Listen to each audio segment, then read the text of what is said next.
দু তিনটি বিষয় জানানোর জন্য আমি মিট করেছি। প্রথমত, গতকাল তিলজলা পিএসে যে আপনার অগ্নিসংযোগ এবং দুর্ঘটনা ঘটে, যাতে দুজন মারা গেছিলেন, 3 জন আহত হয়েছিলেন। কালকেই আমরা 4টি দপ্তরের সমন্বয়ে একটি কমিটি করেছিলাম এবং আমরা আজকে ফার্স্ট আওয়ারই কমিটি রিপোর্ট দিতে বলেছিলাম। এই কমিটি রিপোর্টে যা পাওয়া গেছে, এটা আমাদের রাজ্যে বা কলকাতার ক্ষেত্রে একটি অশনি সংকেত। ওই অবৈধ ওয়ার্কশপ বা কারখানায় কোনো বিল্ডিং প্ল্যান নেই। বিল্ডিং প্ল্যান নেই যেমন the basic norms of fire এবং ইলেকট্রিসিটি, সেগুলো ওখানে ছিল না, কমপ্লিটলি অবৈধ। আমরা এই ঘটনার পরিপ্রেক্ষিতে কতগুলো অ্যাকশন নিয়েছি। তিলজলা পিএস এর কেস নম্বর 226, তাতে ওই অবৈধ কারখানার মালিক শেখ নাসির এবং শামীম মোহাম্মদ, তাদেরকে গ্রেপ্তার করা হয়েছে আজকে সকালে। আমরা বিদ্যুৎ সরবরাহকারী সংস্থাকে পার্মানেন্ট ইলেকট্রিক ডিসকানেকশন করার অর্ডার দিয়েছি এবং সিএসসি কে বিদ্যুৎ সচিবের মাধ্যমে জানানো হয়েছে, যত এই ধরনের বিল্ডিং প্ল্যান স্যাংশন নেই, অবৈধ কারখানা আছে, বিশেষ করে কসবা, তিলজলা, মমিনপুর, ইকবালপুর সহ এই এলাকাতে,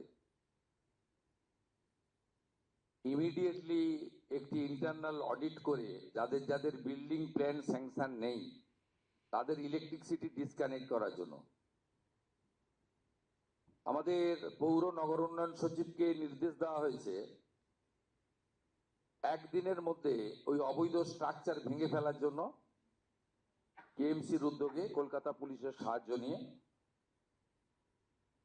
এবং একইভাবে কেএমসি কে বলা হয়েছে এই ধরনের অবৈধ বিপজ্জনক কারখানাগুলিতে জলের লাইন কেটে দেওয়ার জন্য। আমরা এতে জিরো টলারেন্সের নীতি নিচ্ছি। যারা সতর্ক হতে চান সতর্ক হয়ে যান, যারা বেআইনি কাজকর্ম করছেন তাদেরকেও আমরা সংশোধিত হতে এবং এই ধরনের কাজ থেকে বিরত থাকার জন্য কড়া নির্দেশিকা এবং পরামর্শ দিচ্ছি।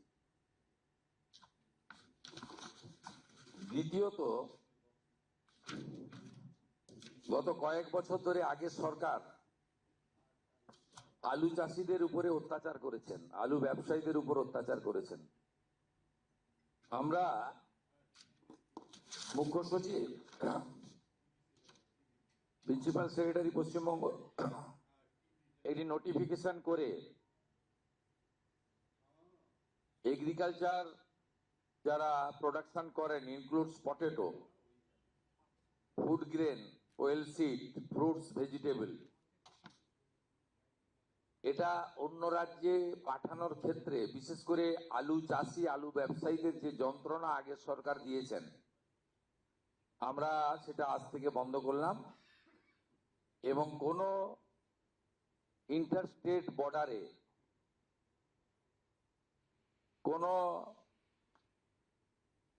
ল এনফোর্সিং অথরিটি কোনো ফার্মার্স এবং কৃষিজ ফসল বা প্রাণী সম্পদ উৎপাদনকারীদেরকে, ক্ষুদ্র ব্যবসায়ীদেরকে কেউ হয়রানি করতে পারবে না। পুলিশ হতে পারে, এনফোর্সমেন্ট ব্রাঞ্চ হতে পারে এবং অন্যান্য ল এনফোর্সিং অথরিটি হতে পারে। এটা আজকে আমরা প্রিন্সিপাল সেক্রেটারি অর্ডার করলেন, আমাদের তথ্য সংস্কৃতি দপ্তর মিডিয়া গ্রুপে এই অর্ডারের কপি দিয়ে দিচ্ছে। এই সরকার অনেক প্রত্যাশা জাগিয়ে এসেছেন এবং করাপশনের ক্ষেত্রে জিরো টলারেন্সের নীতি বারে বারে নির্বাচন চলাকালীন আমাদের পক্ষ থেকে বলা হয়েছে। এমনকি ভারতীয় জনতা পার্টির সংকল্পপত্র সেক্ষেত্রেও আমরা বলেছি প্রাতিষ্ঠানিক দুর্নীতির ক্ষেত্রে ব্যবস্থা হবে। সেই আপনারা দেখতে পারবেন কয়েকদিনের মধ্যে আমরা আগামী ক্যাবিনেটে হয়তো এই বিষয়ে সিদ্ধান্ত কিছু নেব। শুধু সিদ্ধান্ত নয়, কার্যকর। আমরা যেটা আজকে সই করলাম, সিবিআইর 4টি মামলা গত চার বছর আগের মুখ্যমন্ত্রী, স্বরাষ্ট্রমন্ত্রী বিধায় আটকে রেখেছিলেন। প্রসিকিউশন বা চার্জশিটের ক্ষেত্রে স্যাংশন, অর্থাৎ যে সমস্ত আধিকারিকরা দুর্নীতিগ্রস্ত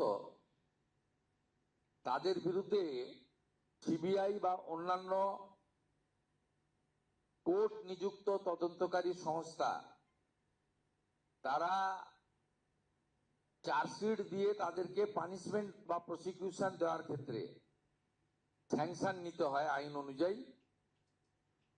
বিদায়ী সরকার এবং বিদায়ী সরকারের মুখ্যমন্ত্রী তথা স্বরাষ্ট্রমন্ত্রী এই স্যাংশন আটকে রেখেছিলেন দুর্নীতিগ্রস্ত আমলা এবং আধিকারিকদের বাঁচানোর জন্য। আজকে আমরা সিবিআইকে 3টি দপ্তরের আধিকারিকরা যারা করাপশনে যুক্ত ছিলেন তাদের স্যাংশন আমরা দিয়ে দিলাম। অর্ডার বেরিয়ে গেছে, সিবিআই কপি পেয়ে গেছে বা পেয়ে যাবে, একটু আগেই অর্ডার হয়েছে। এটাতে এডুকেশন ডিপার্টমেন্টের টিচার রিক্রুটমেন্ট স্ক্যাম রয়েছে, মিউনিসিপ্যাল অ্যাফেয়ার্স ডিপার্টমেন্টের মিউনিসিপ্যাল রিক্রুটমেন্ট স্ক্যাম রয়েছে এবং কোঅপারেটিভের ক্ষেত্রে সমবায় দপ্তরের ক্ষেত্রে কিছু কোর্টের আদেশে যে তদন্ত হচ্ছিল কিছু আধিকারিক তারা যুক্ত আছেন, তাদের বিরুদ্ধে প্রসিকিউশনের স্যাংশন যা বিগত সরকার দুর্নীতিগ্রস্ত আধিকারিক আমলাদের আড়াল করার জন্য 4 বছর আটকে রেখেছিল, আমরা আজকে সেটা দিয়ে দিলাম। এটা আপনাদের মাধ্যমে জনগণকে জানালাম যে এই সরকারকে যে প্রত্যাশা নিয়ে আপনারা এনেছেন যে করাপশনের ক্ষেত্রে জিরো টলারেন্স এবং বিগত ইনস্টিটিউশনাল করাপশনের ক্ষেত্রে তারা যথাযথ ব্যবস্থা নেবে। এই অল্প সময়ের মধ্যে এটি একটি তার বড় উদ্যোগ।